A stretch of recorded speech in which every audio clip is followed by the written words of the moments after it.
12 जुलाई रात 3 बजे मध्य प्रदेश की राजधानी भोपाल में 5 बच्चियां नशे की हालत में घूम रही थी, जिसमें से 4 नाबालिग थी। पुलिस ने सभी को अपनी गाड़ी में बैठाया और थाने लेकर आ गई। डरी सहमी इन बच्चियों ने जब अपनी आप बीती बताई तो पुलिस भी दंग रह गई। पुलिस पूछताछ में बच्चियों ने 68 साल की प्यारे मियां की काली करतूतों का खुलासा किया, लेकिन इस बीच प्यारे मियां अपने ठिकाने से फरार हो चुका था।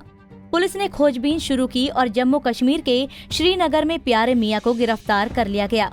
आपको बता दें कि प्यारे मियां, जिसकी गिनती राजधानी के वरिष्ठ पत्रकारों में होती है, जो एक अखबार का मालिक होने के साथ कई तरह की सरकारी सुविधाओं का लाभ भी ले रहा था, बड़े बड़े राजनेताओं और अफसरों के बीच बैठने वाले इस सफेद पोश की असल हकीकत ये होगी, इसके बारे में किसी को भी जरा भी भनक नहीं थी।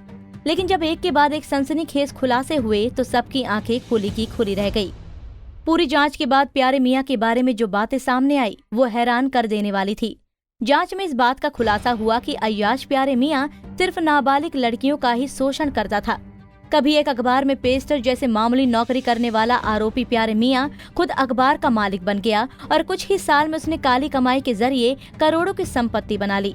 उसने इसी काली कमाई और पत्रकारिता का रौब दिखाते हुए नाबालिग लड़कियों को अपनी हवस का शिकार बनाया। जांच में ये बात सामने आई कि प्यारे मियां ने अपने घर में ही अय्याशी का अड्डा बना रखा था।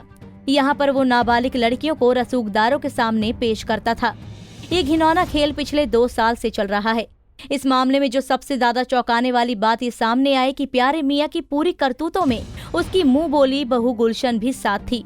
तमाम काली करतूतों के खुलासों के बाद प्यारे मियां का असली चेहरा तो सबके सामने आ गया, लेकिन पूरे मामले में एक सवाल जो सबके जहन में उठ रहे हैं वो ये है कि आखिर क्या वो कारण है कि इतने सालों तक प्यारे मियां की इन काली करतूतों पर पर्दा डला रहा।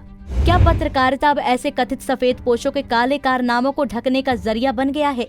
इस तरह के कलंकों से मुक्ति पाने के लिए पत्रकारिता में किस तरह के बदलावों की जरूरत है? बताया जा रहा है कि राजधानी के कई बड़े चेहरों को प्यारे मियां लड़कियां सप्लाई किया करता था। प्यारे मियां से जुड़े इस खुलासे के बाद राजधानी के कई बड़े नामों की नींद उड़ गई है और उन्हें डर है कि कहीं इसका कनेक्शन उनके साथ न जुड़ जाए।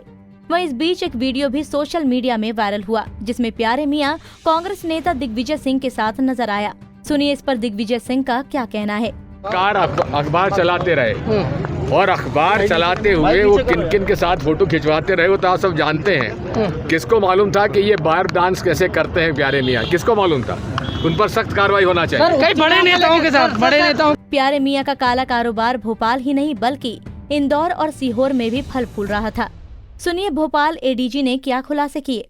प्यारे मियां के विरुद्ध माइनर नाबालिग लड़कियों ने कंप्लेन की है कि वो लगातार उनका यौन शोषण कर रहे थे और अब तक लगभग ऐसी 5 लड़कियां सामने आ चुकी हैं जिनका लगातार प्यारे मियां के द्वारा यौन शोषण किया गया है।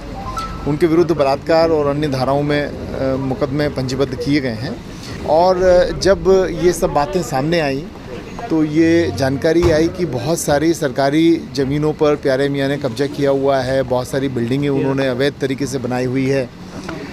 तो अभी ये प्रयास किया जा रहा है कि उनका ये जो पूरा गलत तरीके से जो उन्होंने अपना साम्राज्य बना लिया है उसके ऊपर का वैधानिक कार्रवाई की जाए। सर कितनी ये चिन्हित की गई है जो अवैध संपत्ति है?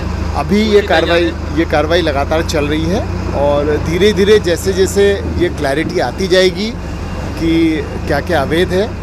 बता दें कि प्यारे मियां को शनिवार दोपहर 2 बजे भोपाल जिला अदालत में पेश किया गया।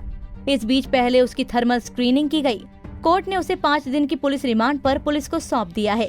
पंजाब केसरी के लिए भोपाल से इजहार हसन खान की रिपोर्ट।